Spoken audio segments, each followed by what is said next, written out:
Hacían un camión con trompo lo hacíamos con un trozo de un trompo, una peonza lo hacíamos con un trozo de rama de limonero, que eran los fuertes para que, y los boliches los hacíamos de barro y los secaban y se rompían enseguida, pero bueno, tenían lo que se llama, tenían los inventivas, ¿no? Hoy los niños tienen de todo, llegan a su casa, tienen la consola o el ordenador y claro, y uno tenía que luchar en ello. Yo no sé cómo, la verdad que es un milagro cómo yo aprendí, bueno, yo y todos aprendieron en un colegio con 64 alumnos, un solo maestro de distintos niveles.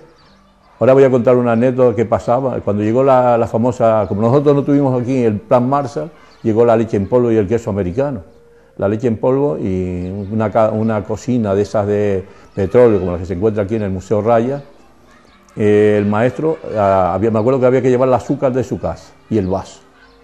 Tenía que llevar el vaso y el azúcar para tomar la leche. Y él hacía la leche y estuvo 15 días haciendo la leche. Hasta que dijo, señores, aquí hay una cosa, o hago la leche o doy clase, porque las dos cosas, imagínate, él llegaba antes a clase a poner todas las actividades para los grandes sobre todo. Porque mira tú, había niños de empezar a enseñarles a leer, otros estaban haciendo matemáticas, otros lengua, otros el dictado, y más o menos todo el mundo leía bien, o la ciencia, las técnicas instrumentales, lengua, cálculo y problemas más o menos, y lectura, lo dominaba con 64, que era, la verdad que era yo creo que era un milagro. Yo creo que era por la gente que quería salir de la miseria que había y se esforzaban más que hoy. Se me ocurrió pensar en que el ayer de la escuela, el ayer de la enseñanza, que había tenido una gran importancia dentro de esta isla, porque a través de lo que se llama la ilustración posterior, que no llegó, si llegó a existir es porque hubo unas personas que estaban preparadas y porque había unas escuelas, la escuela lancasteriana que existió aquí y servía para preparar a las personas y que tirar hacia adelante toda esta cuestión. Esa fue la idea. Posteriormente, con un grupo que llamamos colectivo Rayas, le pusimos el nombre de Rayas porque era el librito que se usaba en los años 50, 60, 30, aunque el libro venía desde el principio del siglo, para aprender a leer y a escribir. Nos reunimos, hicimos como 3 o 4 viajes alrededor de la isla durante diferentes épocas y fuimos rescatando cosas de los diferentes colegios que estaban tiradas en un lugar y eran antiguas y merecía la pena conservar. Por eso este museo es un museo singular, porque nos muestra el ayer de la enseñanza.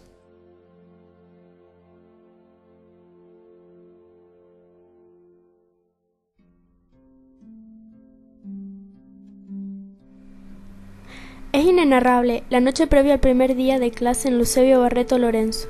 Se inauguraba por fin el instituto, de modo que acceder al bachillerato era menos una posibilidad que una inminente realidad. Una felicidad que caminaba lenta por ser tan deseada. ¿Habría una conspiración contra la inauguración del centro?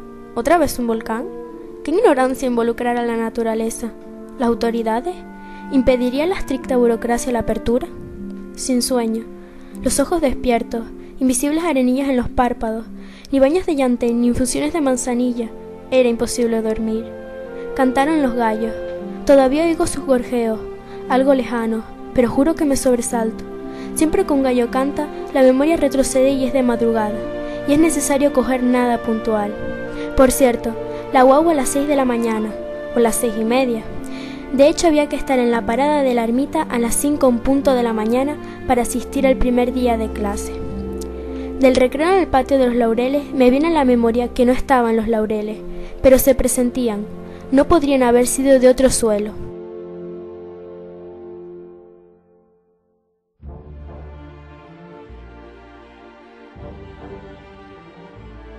El primer claustro fue en el ayuntamiento, porque don Eusebio Barreto nos lo prestó, el salón de actos, para celebrarlo. Fue el que movilizó todo, tengo que repetirlo y recalcarlo, porque sí, el instituto estaba ahí, estaba abierto, pero no se ponía en marcha.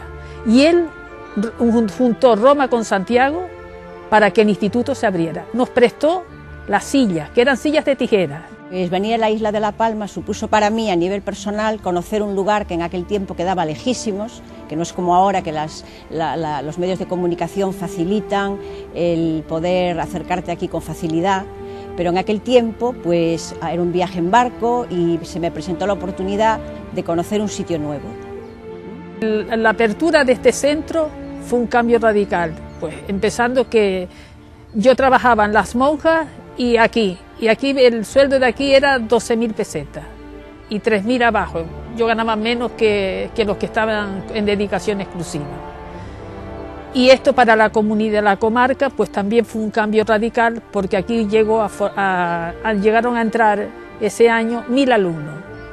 Había un solo pabellón y entonces hubo que distribuirlos mañana, tarde y noche. Los que llegaban a la tarde, de las 2 a las 8 me parece que, y después los otros hasta las 12 de la noche, o las 7 o las 8, sí, y los otros hasta las 12 de la noche. Estos que llegaron a las 2, que hicieron jornada nocturna, a mí me respetaron porque tenía a mis hijos muy pequeños, pues llegaron a ser, conozco, economista, profesora. Había una chica del Paso que trabajaba en Las Monjas del Sagrado Corazón, me parece que es, no sé. Esta chica trabajaba en Las Monjas, después tenía unas cabritas y les llevaba de comer, y luego venía aquí y después se marchó para Tenerife con su título de bachiller y sacó magisterio. Eso supuso un cambio radical en la juventud de aquella época. Hubo posibilidad de... Para la comarca supuso algo muy importante porque permitió el acceso a la enseñanza a gente que antes no lo podía ni soñar. Conozco esa gente con nombres y apellidos, ¿no? Puesto que solamente había un par de colegios de pago y entonces les permitió hacer el bachillerato y además muy bien. La disciplina de los alumnos en el centro era buena. Era una época distinta a la de hoy. Era una época de falta de libertad. En cuanto a la disciplina tendríamos que hacer pues alguna aclaración. Funcionaba bien en el sentido de que había un respeto del alumno al profesor y viceversa. Pero claro, la parte negativa es que no había libertad, entonces también se reflejaba en ese sentido. A mí me parece muy positivo que el alumno hoy pues pueda hablar con el profesor, preguntarle lo que le interesa en el aula, ¿no? Pues la parte negativa en aquel tiempo de la disciplina era la frase magister dicit, o sea que lo que decía el profesor pues era lo que decía y no se podía rebatir de ninguna manera. En ese sentido tampoco todo era tan perfecto. Si puedo hablar un poco del instituto, pues diré que le tengo un cariño muy especial a este instituto. Llegué aquí muy joven y pasé pues quizá una de las mejores etapas de mi vida. Los compañeros eran excelentes, los alumnos tengo un recuerdo estupendo también y una de las cosas que más me gustaba era el cosmopolitismo de los primeros años, porque estábamos gente de todas las provincias, ¿no? O sea, no es como ahora que se tiende a encerrarse en cubiles, ¿no? O sea, cada mochuelo a su olivo. Llevo casi 4 décadas acogiendo a multitudes jóvenes entre mis muros. Este año, al igual que los anteriores, contemplo con satisfacción cómo en sus rostros se refleja que formo parte de sus vidas, que en mí se entremezcla el esfuerzo, la responsabilidad, la amistad y la diversión.